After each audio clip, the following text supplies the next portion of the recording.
He had made it clear, no interruptions during the video conference with an important investor. The meeting was crucial. Every second counted until something small crossed the half-open door. A baby in my meeting. And what the millionaire decided to do, no one expected. Kunle Adebayo had given a clear instruction that morning. No one should approach his office while the video conference with Singapore lasted. No cleaning, no interruptions, nothing that could generate the slightest background noise. Mr. Chen was a meticulous investor, one of those who analyze every detail, every gesture, every uncomfortable silence. And Kunle couldn't afford a single mistake. 8 million naira depended on the next 40 minutes. 8 million that would consolidate his position as one of Lagos's most aggressive capital managers. So, when he heard that soft noise in the corridor, barely perceptible, but undeniable, something in his jaw tensed, a dragging sound, as if someone was sliding something against the marble floor. Kunle didn't take his eyes off the screen, but his fingers paused on the keyboard for a fraction of a second. As you can see in the third quarter analysis, Mr. Chen continued from the main screen, adjusting his glasses with surgical precision. The volatility of the Asian market presents both opportunities and calculated risks. Kunle nodded, forcing his concentration back to the numbers. The projections were solid, the profit margins impeccable, everything was going exactly as he had planned, but then he heard it again. The same noise, closer this time, a rhythmic, soft drag, as if someone was crawling down the corridor. Kunle felt irritation rise in his throat like acid. Who had ignored his instruction? Chioma, someone from the building staff, whoever it was going to have a very clear conversation about the meaning of "do not interrupt" as soon as this video conference ended. He took a deep breath, controlling his anger with the same discipline with which he controlled every aspect of his life, and refocused on Mr. Chen. "Mr. Adebayo, do you agree with the payment structure I propose?" Mr. Chen's voice brought him back. Kunle blinked, mentally reviewing the last part of the conversation he had barely processed. "Chai," he thought. "Of course," he replied with the automatic assurance of someone who had closed hundreds of deals.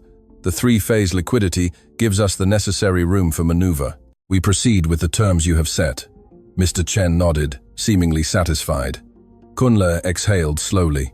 He was still in control. He could still save this, but the noise didn't stop. Now it was different. It was no longer a drag.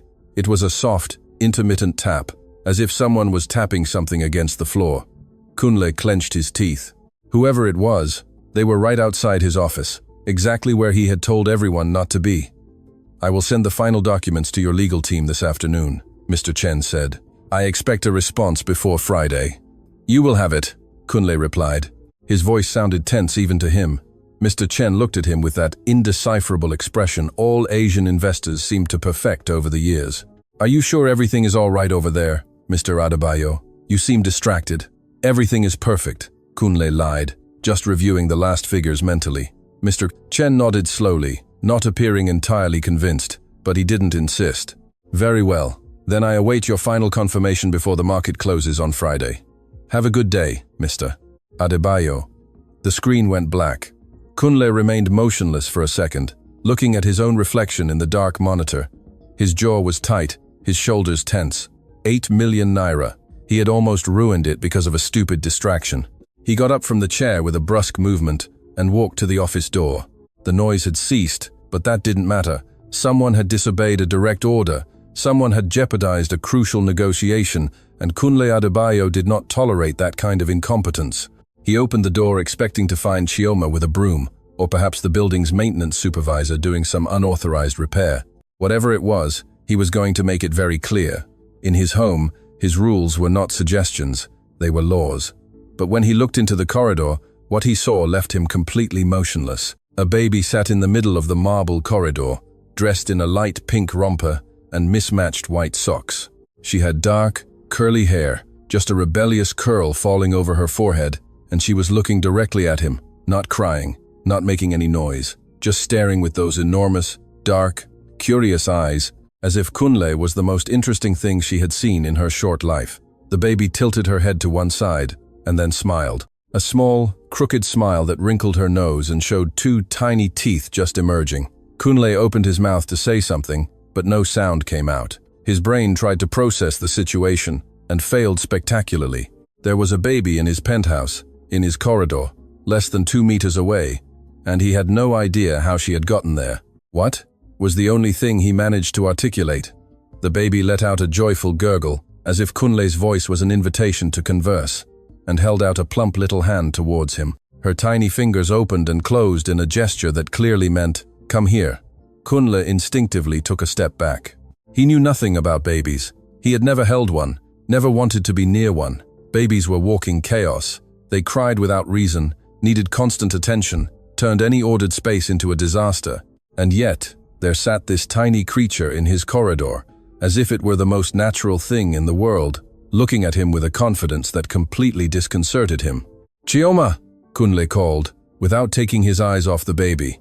His voice was louder than he intended, almost a shout. "Chioma!" Silence. No answer.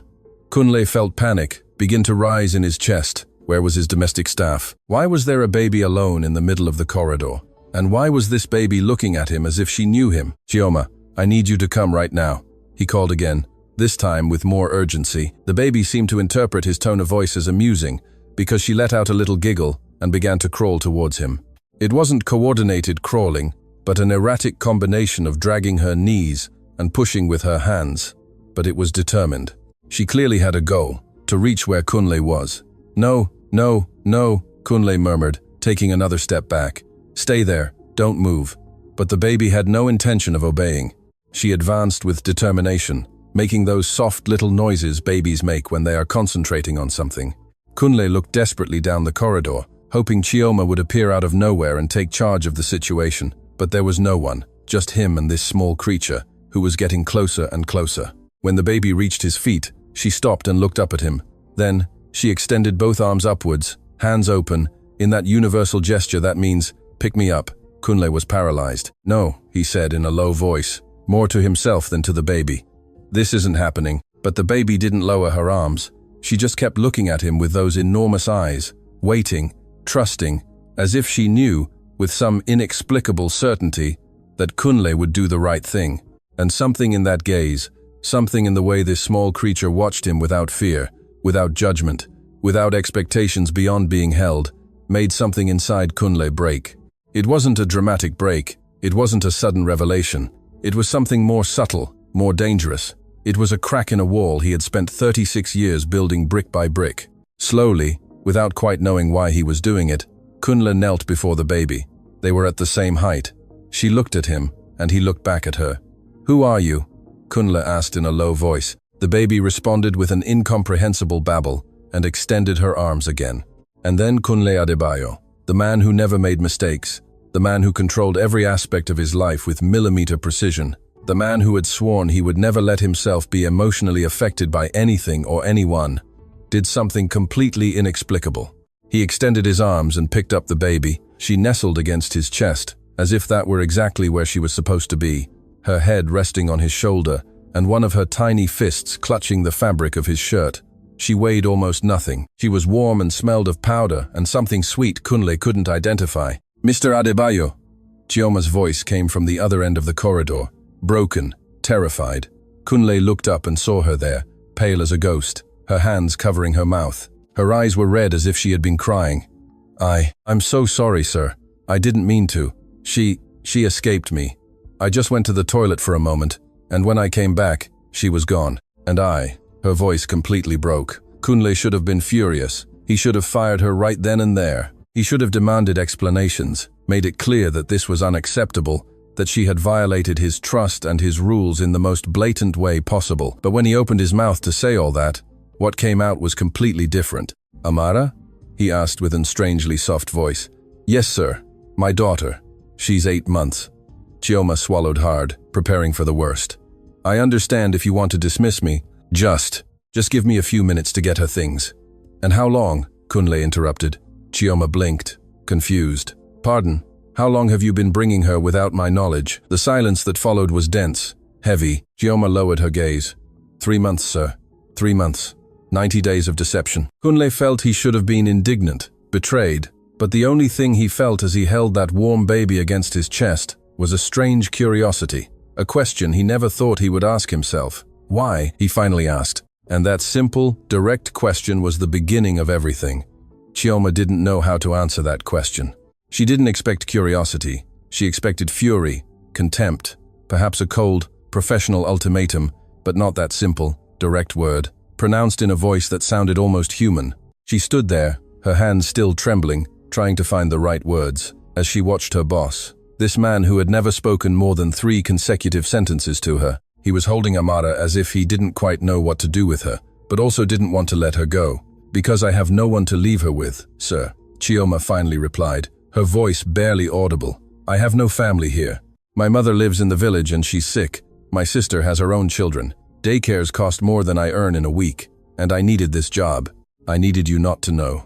Kunle looked at her in silence. Amara had become quiet against his chest, her head resting on his shoulder and a tiny fist clutching his shirt. He could feel the baby's soft breathing. The warm weight of her small body was strange, uncomfortable, and, at the same time, something about that sensation felt unsettlingly comforting to him. 3 months, Kunle repeated, more to himself than to Chioma. 3 months working here with a baby hidden. Where did you leave her? Chioma lowered her gaze, embarrassed. "In the laundry room, sir. I have a small cushion. Some toys that don't make noise. She's quiet. She almost never cries. Only today. I don't know what happened. I think her teeth are coming in." Her voice broke. "I'm so sorry. I know there's no excuse. I know I lied to you, sir." Kunle should have agreed with that statement. He should have felt betrayed. In his world, honesty was fundamental. Contracts were fulfilled, rules were respected, and any deviation from that was unacceptable. He had fired employees for much smaller mistakes. He had ended professional relationships for insignificant technical infractions. But as he looked at Chioma, seeing the dark circles under her eyes, her hands cracked from constant work, the way her shoulders trembled slightly, he didn't feel anger. He felt something more complex, something he couldn't name. "And the others?" Kunle asked. "Who else knew?" Chioma blinked, surprised by the question. "The security guard, Baba Segun, the lady who cleans the lobby, Mama Bola, the delivery boy. But they never said anything because they respect me. They know I'm a single mother. They know I'm doing my best." Kunle processed this information slowly. So, it wasn't just Chioma. It was a whole silent system of complicity operating right under his nose in his own building, without him having the slightest idea. The people he saw every day, who greeted him with professional courtesy, who kept his world running smoothly, all knew something he was completely unaware of. And instead of getting annoyed, instead of feeling excluded or deceived, the only thing he felt was a strange curiosity about how he had been so blind.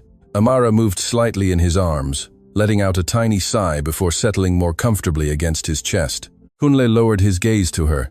The baby's eyes were closed now, her dark eyelashes resting on her chubby cheeks. She was falling asleep on him, a complete stranger she had just met 5 minutes ago. "I'm not firing you," Kunle said suddenly. The words came out before he could fully process them. Chioma looked up so fast she almost got dizzy. "What?" "I'm not firing you," Kunle repeated, this time more firmly. "But I need you to explain how this works. How did you manage the situation for 3 months without me noticing?" Chioma looked at him as if he had just spoken a different language. "Mr. Adebayo, I don't understand." "I don't either," Kunle admitted, and it was true. He didn't understand why he wasn't furious. He didn't understand why he hadn't demanded that Chioma leave his penthouse immediately.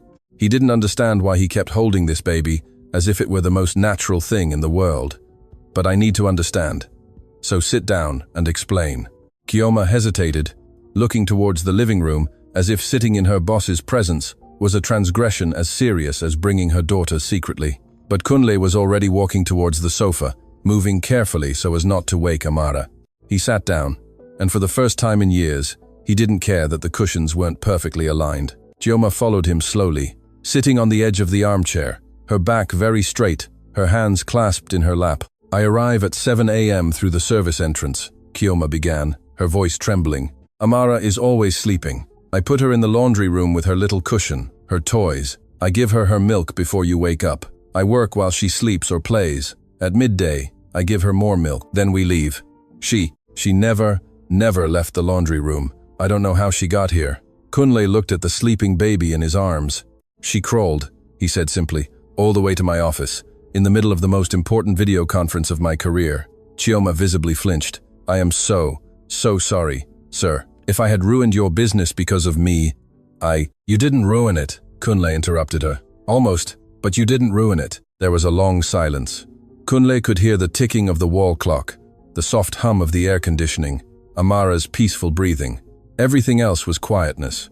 "Why didn't you ask for help?" Kunle finally asked. "Why didn't you tell me you needed time off to find a daycare or a different schedule?" Chioma looked at him as if he had just suggested something completely absurd. "Mr. Adebayo, you are not that kind of boss. You have rules, expectations. You don't want complications." Kunle opened his mouth to contradict her, but stopped because she was right. That was exactly what he projected, what he had intentionally cultivated for years. The image of the man who tolerated no mistakes, who accepted no excuses, who kept everything under control because any deviation was a threat, and it worked. In business, it made him formidable, respected. But here, in this moment, holding a baby who had fallen asleep on him with a trust he didn't deserve, that image seemed hollow, empty. "You're right," Kunle admitted. "I'm not that kind of boss. Or was I? I don't know." Chioma said nothing. She just looked at him with a mixture of confusion and caution. "But this can't go on," Kunle continued. "You can't keep bringing her secretly. It's dangerous for her. For you. For..." He paused, searching for the right words. "For everyone." "I know," Chioma whispered. "I'll look for another solution. Maybe I can." "No," Kunle interrupted her. "I'm not letting you look for another solution alone. We're going to find one together." The silence that followed was so dense that Chioma thought she had misheard. "Together? Together?" Kunle confirmed. "But I need to know more about your situation, about what you need, about..." He looked at Amara, who was still sleeping, completely oblivious to the conversation that was determining her future. "About her." Chioma swallowed hard. "I don't understand why you're doing this, Mr. Adebayo." "I don't either," Kunle admitted for the second time. And it was true. He didn't understand what impulse had led him to pick up this baby. He didn't understand why he wasn't furious. He didn't understand why, instead of restoring order and control, which had always been his priority, he was sitting in his living room with a sleeping baby on his chest, making promises he wasn't sure he could keep. "But I know I can't just fire you and forget this happened. I can't." He paused, searching for the words.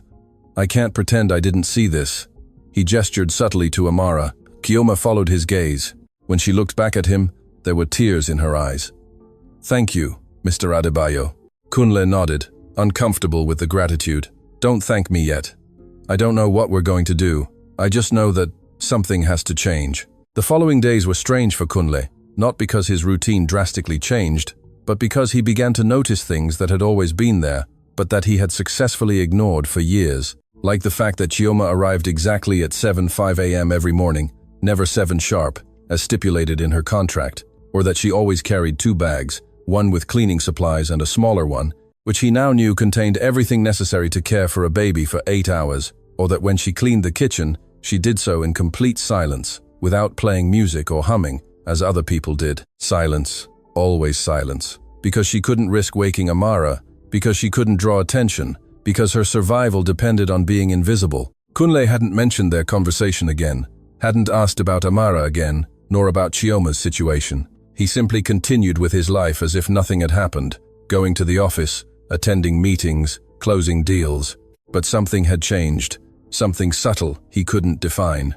Now, when he heard soft noises in the laundry room while working from home, he didn't ignore them. He found himself stopping, holding his breath, waiting for what? He didn't know exactly. Perhaps another cry, perhaps another moment when Amara would escape and crawl to his office, perhaps another opportunity to hold her. This thought deeply disturbed him, because Kunle Adebayo was not a man who sought opportunities to carry babies. He was not a man who thought about small children when he should be focused on financial analysis. And yet, there he was. One Friday afternoon, 3 days after the incident, Kunle left a meeting early. His partner, Emeka, had looked at him strangely when he cancelled dinner with potential investors, citing personal matters. "Personal matters?" Emeka had repeated incredulously. "You? Since when do you have personal matters?" Kunle didn't know what to answer. He just left. When he arrived at the penthouse, it was 2:30 p.m. Chioma was still there, finishing cleaning the living room windows. She jumped when she saw him enter. "Mr. Adebayo," she said quickly, dropping the cloth she held. "I didn't expect you so early. If you need me to leave..." "No," Kunle interrupted her. "Stay. I need to talk to you." He saw the tension take over Chioma's shoulders, that defensive posture that was already familiar to him, as if she was always expecting the blow. "Did I do something wrong?" Chioma asked cautiously. No, Kunle replied. On the contrary, I made some calls. I researched options. Chioma looked at him without understanding. Options for Amara, daycares, childcare centers, support programs. Kunle took out his phone and showed her a list he had compiled over the last 2 days. There are 3 daycares near here that have available spots. 2 of them offer subsidies for working mothers. The 3rd has a scholarship program. Chioma looked at the screen as if it was something dangerous. Mr. Adebayo, I can't. They're not as expensive as...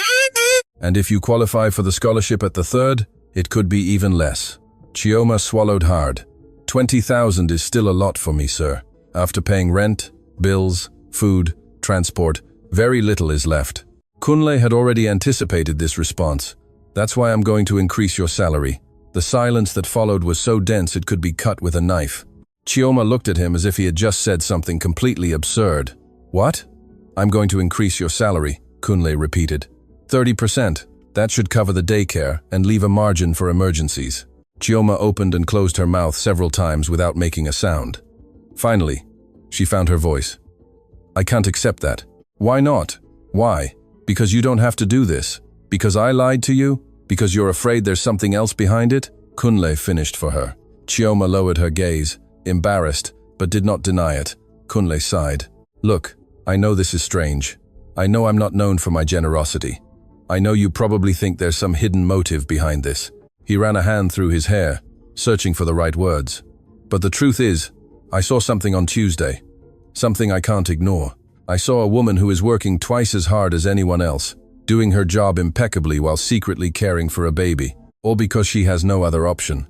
And I saw a baby who deserves something better than spending 8 hours hidden in a laundry room. He paused, and I realized that I have the resources to change that. So I will. Chioma had tears in her eyes again. I don't know what to say. Say yes, Kunle replied simply. Chioma wiped her tears with the back of her hand. Can I ask you something, Mr. Adebayo? Of course. Why are you doing this? I really don't misunderstand me. I'm grateful, but you're not like this. Everyone in the building talks about how demanding you are, how strict you are, and suddenly you're offering me a raise and helping me find a daycare for my daughter. Why? It was a good question. A question Kunle had asked himself about 100 times in the last 3 days, and still didn't have a clear answer.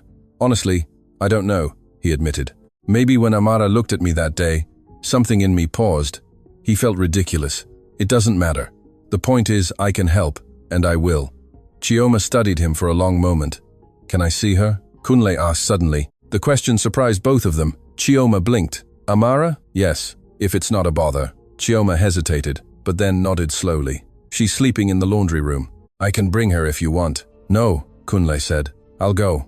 He followed Chioma to the laundry room, a space he had never visited in the 2 years he had lived in that penthouse. It was larger than he imagined, with a washing machine, dryer, shelves full of cleaning products and towels folded with military precision. And in a corner, on a thin cushion, surrounded by pillows so she wouldn't fall, was Amara. Sleeping on her back, with her arms extended over her head and her mouth slightly open, she wore a yellow romper with ducklings printed on it. She had a pacifier, half falling from her lips. Kunle approached slowly, as if he was afraid to wake her, knelt beside the cushion and observed her. And she was so small, so vulnerable, so completely oblivious to the fact that her existence had completely destabilized the carefully ordered life of a man who didn't even know her name a week ago. She's 8 months, Chioma said in a low voice behind him. She turned 8 months last Monday. Does she always sleep like that?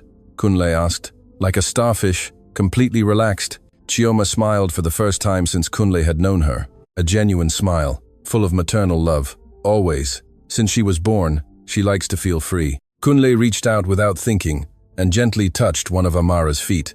It was tiny, warm. She moved slightly, wrinkling her nose, but didn't wake up.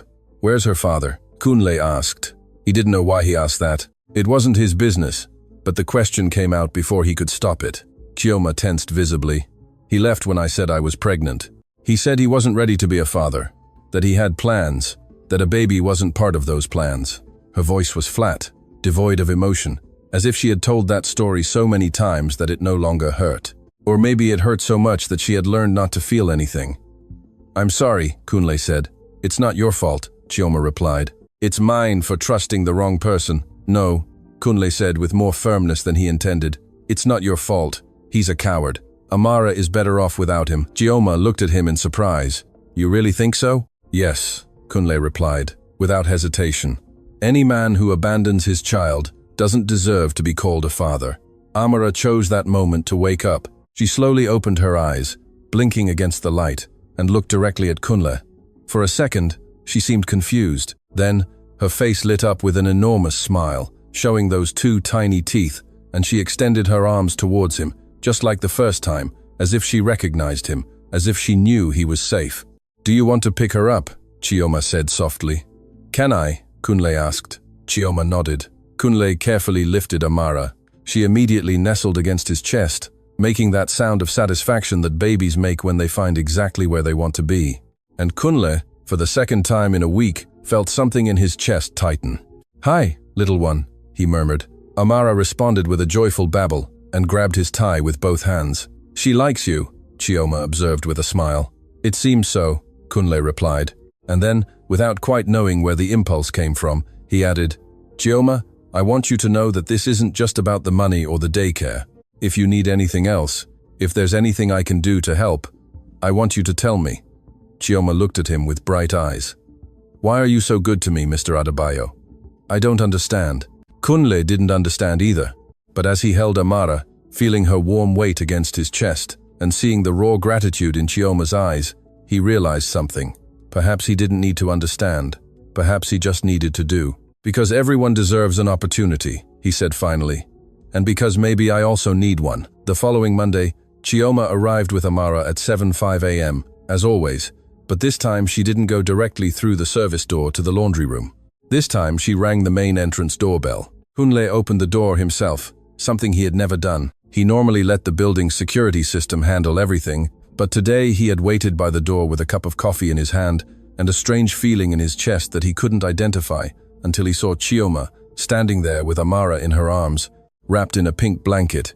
It was anticipation. He was waiting to see them. Good morning, Mr. Adebayo, Chioma greeted cautiously. Amara saw him and began to wave her arms with enthusiasm, making that high-pitched sound of joy that babies make when they see someone they like. Kunle smiled without realizing it. Good morning, he replied. Come in.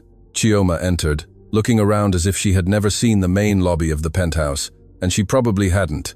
She had always used the service entrance, keeping her presence as discreet as possible. Now she stood in the center of the space on the Italian marble Kunle had imported from Carrara, under the crystal chandelier that cost more than Chioma's annual salary.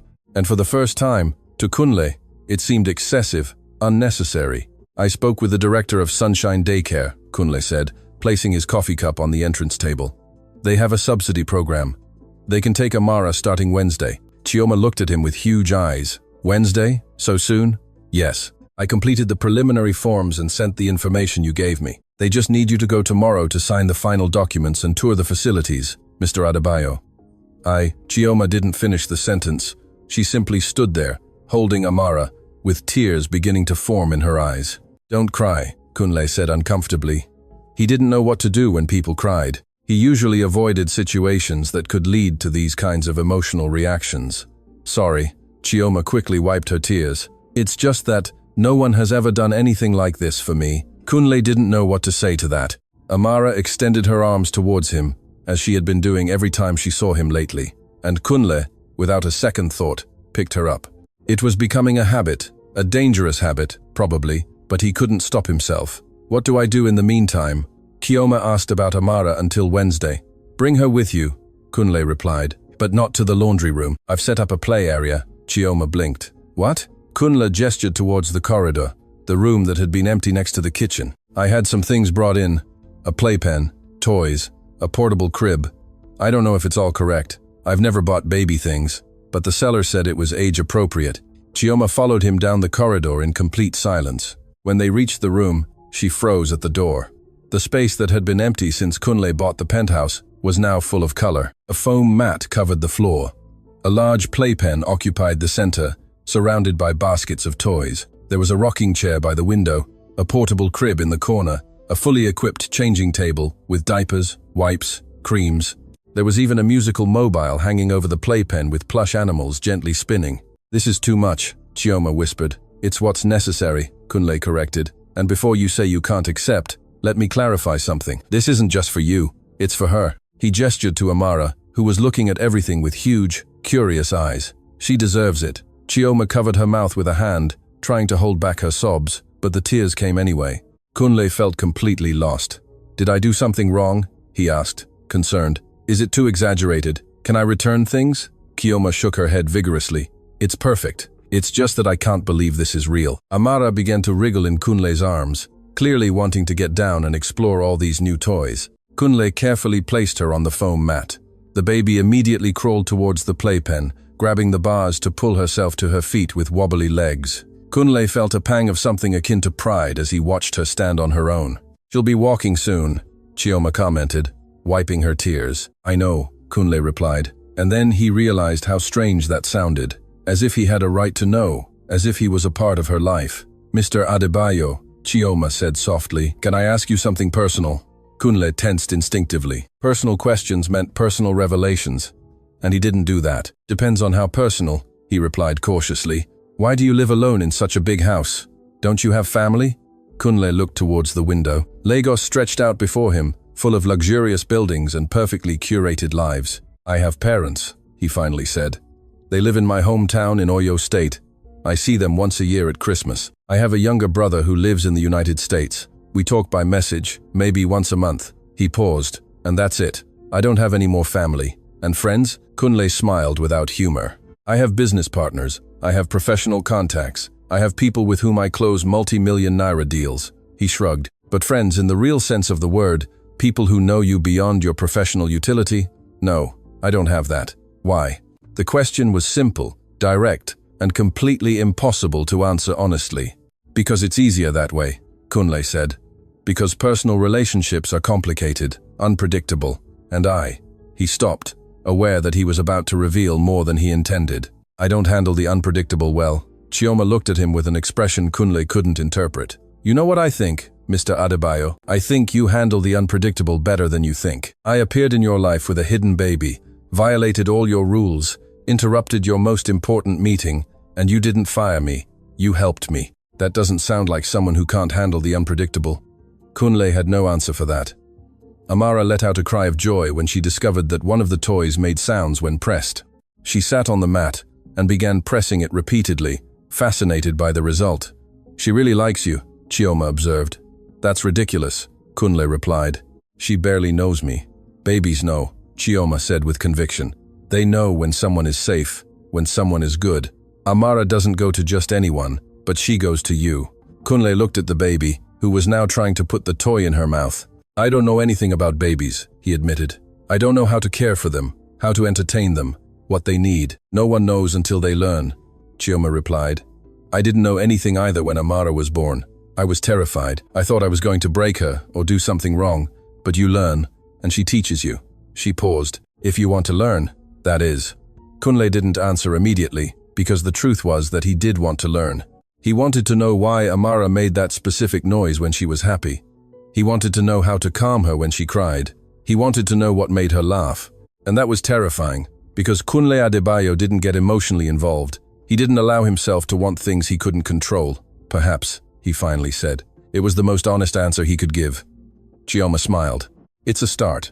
Wednesday arrived faster than Kunle expected. Chioma appeared early, dressed more carefully than usual, with Amara ready for her first day at daycare. I'm nervous, Chioma admitted when Kunle opened the door. It's normal, Kunle replied. And then, without thinking, he added, Do you want me to go with you? Chioma looked at him in surprise. Go with me to the daycare? Yes, I have tomorrow free. I can drive you. It was a lie. He had 2 scheduled meetings that he had specifically cancelled for this, but he didn't mention it. Chioma hesitated. I don't want to take up your time, Mr. Adebayo. You're not taking it, Kunle said. I'm offering. There's a difference. The drive to the daycare was silent. Amara was in the back seat, in a car seat Kunle had bought and installed the day before, after watching a tutorial online. Chioma looked out the window, biting her lip. What if she cries all day? She suddenly asked. What if she doesn't like it? What if the caregivers don't treat her well? Then you take her out, Kunle replied simply. And we look for another option. The we look for came out naturally, as if it were a fact, as if it were both their responsibility. When they arrived at Sunshine Daycare, Kunle parked the car, but didn't get out immediately. "Chioma," he said before she opened the door, "everything will be fine. Amara will be okay, and if anything goes wrong, I'll be here." Chioma looked at him with bright eyes. "Thank you, Mr. Adebayo, for everything." Kunle nodded, and as he watched Chioma take Amara out of the car, as he watched this small family of two face a new chapter together, he realized something fundamental. He was no longer helping because he could. He was helping because he wanted to. Because at some point in the last week, these two people had ceased to be simply his domestic staff and her daughter. They had become something more, something Kunle still couldn't name, but something that for the first time in his life he wasn't afraid to discover. 3 weeks after Amara started daycare, Kunle found himself doing something he had never done before. Leaving the office at 5 p.m., not at 7, not at 8, no. After checking the last email and confirming the last number, at 5 sharp. His partners looked at him as if he had lost his mind. Emeka even asked him directly if he was sick. "No," Kunle replied simply, "I just have other commitments." He didn't explain that those commitments consisted of arriving at the penthouse before Chioma picked Amara up from daycare, just to have half an hour with the baby before they left. He didn't mention that this half hour had become the part of the day he looked forward to most. That it was more important than any meeting, any deal closing, any financial gain, because his partners wouldn't understand. And honestly, Kunle wasn't sure he fully understood either. That Friday, when he arrived at the penthouse, he found Chioma sitting in the living room with Amara on her lap. The baby's face was red, and tears streamed down her cheeks, crying with that desperate intensity that only babies can manage. "What happened?" Kunle asked immediately, dropping his briefcase and approaching. "More teeth are coming in," Chioma explained, rocking Amara with gentle movements. "She's in a lot of pain today. She didn't want to eat at daycare, she didn't take her nap, she's exhausted but can't sleep from the pain." Kunle saw the exhaustion on Chioma's face, the dark circles under her eyes, the tension in her shoulders. "How long has she been crying?" "An hour," Chioma admitted. "I've tried everything. The teething gel, the cold teether, rocking, singing, nothing works." Amara saw Kunle and extended her arms towards him, still crying, but clearly wanting him to pick her up. "Can I?" Kunle asked. Chioma nodded, carefully passing the baby to him. Kunle held her against his chest, feeling her tremble with each sob. "Shh," he murmured, starting to walk slowly around the room. "I know, little one. It hurts, doesn't it?" Amara clutched his shirt, pressing her warm face against his neck. The crying didn't stop immediately, but it did lessen a little. Kunle continued walking, swaying slightly with each step, murmuring nonsensical words, just so she could hear his voice. "It works," Chioma observed with surprise. "She likes how you do it." "I'm not doing anything differently," Kunle replied. But that wasn't entirely true. He had been reading articles on child development, books on baby care, forums where parents shared experiences. He felt ridiculous doing it, as if he was studying for an exam on a subject he had never taken. But he wanted to know. He needed to know. After 15 minutes of walking and swaying, Amara finally calmed down. Her breathing became deeper, more regular. Kunle felt when the weight of her body became completely limp against him. She was sleeping. "Are you magic?" Chioma whispered with admiration. "I'm not magic," Kunle replied in an equally low voice. "I'm just persistent." He carefully sat on the sofa, keeping Amara against his chest. Chioma sat beside him and, for the first time since Kunle had known her, leaned back against the sofa cushion with a sigh of relief. "Thank you," she said simply. "You're welcome." A comfortable silence. Amara slept deeply, occasionally letting out those small sighs that babies make. Kunle could feel her heart beating against his chest. "Can I ask you something?" Chioma said after a while. "Of course. Why did you never marry? Never want to have children?" The question caught him by surprise. Kunle looked towards the window, watching the sunset paint the sky orange and pink over the city. "There was someone," he finally said. "Years ago. Her name was Biola. We were together for almost 3 years." Chioma waited in silence, giving him space to continue. She wanted to marry, wanted children, wanted to build a life together. Kunle paused. "And I told her I wasn't ready, that I needed to focus on my career first, that there was time for that later." He tightened his embrace on Amara slightly, as if he needed to anchor himself to something tangible. "She waited a year, then another, and finally gave me an ultimatum. Either we committed for real, or we broke up." "And what did you choose?" Chioma asked softly. "I chose my career," Kunle replied. "I told her I couldn't give her what she wanted, that I wasn't made for that life." He smiled bitterly. "She married 2 years later. She has 3 children now. She lives in the village with her husband, who is a literature professor. I saw her once on Facebook. She looks happy. Do you regret it? Kunle thought about that question for a long time. I regret hurting her, he finally said. But I don't regret the decision because she was right. At that moment, I wasn't made for that life. I didn't know how to be what she needed. He looked at Amara sleeping in his arms. But now I wonder if the problem wasn't that I wasn't made for it, but that I was too afraid to try. Chioma said nothing for a moment, then gently commented, "You don't seem afraid now." "No," she confirmed. "I see you with Amara, and I don't see fear. I see someone who is learning to love unconditionally, without expectations, without control." Kunle felt something in his throat tighten. "I don't know if it's love," he said in a hoarse voice. "I don't know what this feeling is." "I know," Chioma replied. "It's exactly what I felt the first time I held Amara. That moment of absolute terror, mixed with an inexplicable certainty that I would do anything to protect her, anything to see her happy."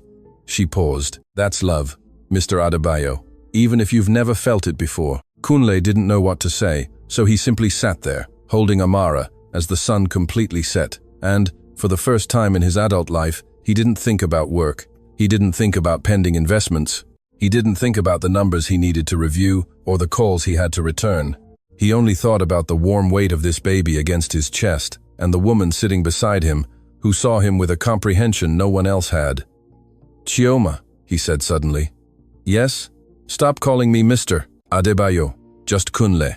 Call me Kunle." Chioma looked at him in surprise. "I don't know if I can. It would be too informal." "Please," Kunle interrupted her, and there was something in his voice, something vulnerable and honest, that made Chioma slowly agree. "Okay, Kunle." The name sounded different on her lips, more intimate, more real, as if by using his first name, Chioma had crossed an invisible line that separated them into boss and employee, converting them into something more, into friends, perhaps, or into something Kunle still couldn't define. Amara moved slightly, wrinkling her nose, but without waking up. "I should take her home," Chioma said with regret. "It's late, and she needs to sleep in her crib." "Stay," Kunle said before he could stop himself. Chioma blinked. "What?" "Stay tonight," Kunle repeated. "I have spare rooms. Amara is sleeping. If you move her now, she'll probably wake up and start crying again. Besides, you're exhausted." "Kunle, I can't." "You can," Kunle interrupted. "You have clothes here from when you cleaned. You can shower, rest, and tomorrow is Saturday, so there's no rush." He saw the doubt in Chioma's eyes. "I'm just offering a place to sleep, nothing more. So you both can really rest." Chioma looked at Amara, then Kunle, then back at her daughter. "Are you sure?" "Completely." That was how, for the first time since Kunle bought that penthouse, there were other people sleeping under his roof. They settled Amara in the playroom, using the portable crib. Chioma showered and put on one of Kunle's t-shirts, which was huge on her, and when they were both sure Amara was deeply asleep, they sat in the kitchen with hot tea, talking in low voices about nothing and everything. Chioma told him about her childhood in the village, about her mother, who sold snacks at the market, about her sister, who was always the responsible one, while Chioma dreamed of something bigger. Kunle told her about his parents, who never understood why he chose finance instead of the family construction business, about his brother, who fled to the United States seeking freedom, about years building a professional empire, while letting his personal life wither from neglect. "It doesn't sound like a happy life," Chioma observed. "It wasn't," Kunle admitted, "but it was safe, predictable." He looked towards the room where Amara slept, and now nothing is predictable. And strangely, it's the first time in years I feel truly alive. Chioma smiled. "Welcome to the chaos of living. Is it always like this?" Kunle really asked. "So terrifying and so beautiful at the same time?" "Always," Chioma confirmed. "From the moment Amara was born, my life stopped being mine. Every decision I make is with her in mind. Every sacrifice is worth it if I see her smile." Her eyes softened. "And yes, it's terrifying because you never know if you're doing it right, but it's also the clearest purpose I've ever had." Kunle absorbed those words. Purpose. He had never thought of his life in those terms. He had thought of goals, objectives, indicators of success, but purpose was different. It was deeper, more meaningful. "I think I envy you," he said softly. Chioma looked at him in surprise. "Envy me? But you have everything. Money, success, freedom." "I have things," Kunle corrected her. but you have someone who gives meaning to all of it. Someone worth getting up for every morning. Even if you lost everything else, the silence that followed was dense with meaning. Chioma looked at him in a way Kunle couldn't interpret. There was something in her eyes, something that made him feel exposed and seen at the same time. "Kunle," she said finally, "why are you doing all this, really? Not just the raise or the daycare, but this, letting us stay, caring for Amara, talking to me as if I were." She paused. "As if I were your equal." "Because you are," Kunle completed. "And because," he paused, searching for the right words. "Because you two reminded me that I had forgotten how to live, that I had confused existing with living, and that maybe it's not too late to learn the difference." Chioma's eyes welled up with tears.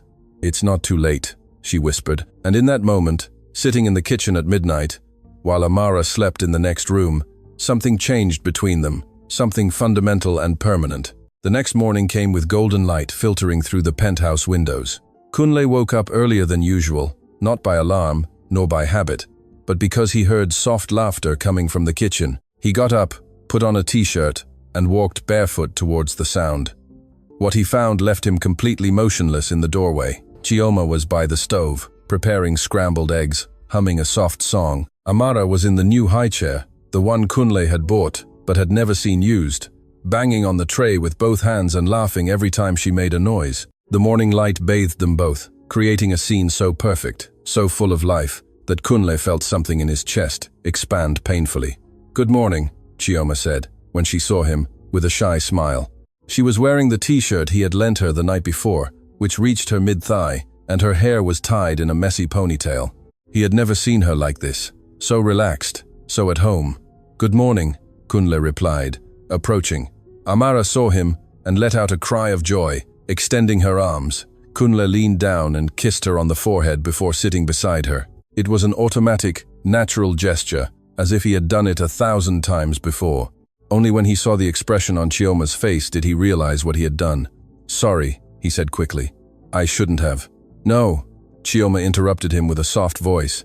"It's okay. She likes you. And you." She paused as if unsure if she should continue. "And I like her too," Kunle finished. The words came out before he could stop them, and the moment he said them, he knew they were true. Chioma put down the spatula and turned completely to him. "Kunle, I know," she said. "I know this is complicated. I know you're technically my employee, and there's a whole problematic power dynamic here. I know I probably should maintain professional distance." She ran a hand through her hair, frustrated.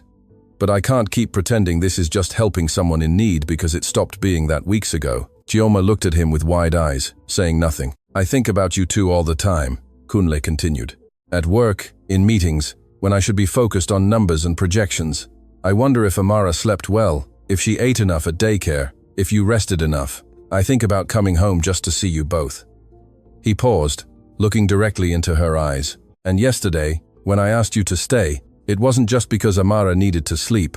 It was because I didn't want you to leave. Because for the first time in years, this place felt like a home." Tears began to stream down Chioma's cheeks. "I can't believe this is happening," she whispered. "A month ago, I was hiding my daughter in a laundry room, praying she wouldn't cry so I wouldn't lose my job. And now you're standing in my kitchen crying while I confess I've fallen in love with you and your daughter." Kunle finished with a trembling smile. Chioma let out a laugh that was half a sob. "The situation is quite surreal. You don't know what you're saying," Chioma said. "I'm a single mother. I have debts. I live in an apartment the size of your playroom. I have nothing to offer you." "You have everything to offer me," Kunle corrected her, getting up and approaching her. "You offered me a reason to live instead of just existing. You showed me what it means to have purpose. You taught me that control is not the same as happiness." He took her face in his hands with infinite tenderness. "And you gave me the opportunity to love without fear." "I'm so scared," Chioma admitted. "Of what? That this is temporary. That you'll wake up one day and realize you made a mistake, that Amara and I are just a phase, something you needed to fill a void. And that when that void is filled with something else, you won't need us anymore." Kunle shook his head firmly. "Chioma, look at me." He used his thumbs to wipe the tears from her eyes, making her look at him. "I'm 36 years old. I've spent my entire adult life avoiding exactly this, avoiding feeling, avoiding committing, avoiding anything that could make me vulnerable." His hands trembled slightly on Chioma's face. "And yes, you two filled a void, but not one that can be filled with something else. It's a void with a specific shape, with the shape of a baby who steals my ties and a woman who makes me want to be better than I am. This is not temporary. This is the most permanent thing I have ever felt in my life. Chioma closed her eyes, letting the tears fall freely. I don't know how to do this. I don't know how to have a real relationship. My only experience ended with Amara's father abandoning me, and mine ended with Biola leaving me because I was too afraid to commit, Kunle replied. So, neither of us knows what we're doing, but we can learn together. He wiped Chioma's tears with his thumbs, making her look at him. What do you say? Do you want to try? Chioma looked at him for a long moment. Kunle could see the conflict in her eyes, fear battling hope. And then, slowly, she nodded. Yes, she whispered. I want to try. Kunle felt relief flood him so completely that it almost made him dizzy. He leaned in, brushing his forehead against Chioma's. Thank you, he murmured, for giving me this opportunity, for trusting me. Amara chose that moment to let out an impatient cry, clearly annoyed at having been ignored throughout the emotional conversation. Both laughed, breaking the tension. Kunle approached the high chair and lifted Amara into his arms. Jealous, little one? He asked tenderly. Amara responded by grabbing his nose with both hands. Chioma looked at them both, and her expression completely softened. She loves you, she said. I love her, Kunle replied, without hesitation.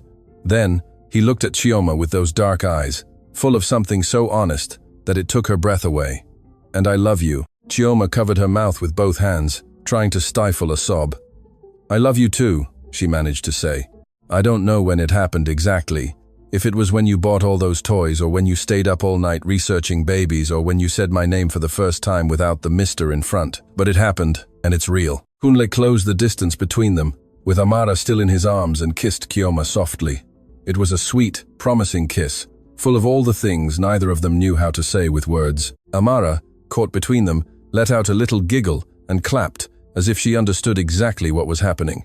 When they separated, Chioma asked, And now? Now, Kunle said. We let the eggs burn while we have cereal for breakfast with Amara. Then maybe we'll go to the park or stay here playing in the living room, or simply exist together without perfect plans, without absolute control. He smiled. Just the three of us discovering how this works. Sounds terrifying, Chioma admitted. Sounds perfect, Kunle corrected. And as Chioma turned off the stove and saved the half-burnt eggs, as Amara laughed in Kunle's arms, as the three of them settled at the breakfast table, as if it were the most natural thing in the world, Kunle realized something fundamental. He had spent 36 years building a perfect life on paper, an impeccable career, a luxurious penthouse, a bank account most could only dream of. But he had been completely empty, because perfection means nothing without someone to share it with. Success doesn't matter if you come home to a silent house every night. And all the money in the world cannot buy the sound of a baby laughing or the warmth of a woman who looks at you as if you are enough exactly as you are. What are you thinking about? Chioma asked, noticing his distant expression. That I'm the luckiest man in the world, Kunle replied honestly. Chioma laughed. You're silly. I'm the lucky one here. Then we're two lucky silly people, Kunle conceded. Amara banged on the table with her little plastic spoon, as if agreeing with the verdict. And at that moment, in that kitchen full of morning light and baby laughter, Kunle Adebayo finally understood what he had been searching for his whole life without knowing. It wasn't success, it wasn't money, it wasn't control or perfection. It was this. It was love, family, purpose, and the courage to accept that the best version of his life was never in his perfectly laid plans. It was in the unexpected, in the uncontrollable, in the absolutely real.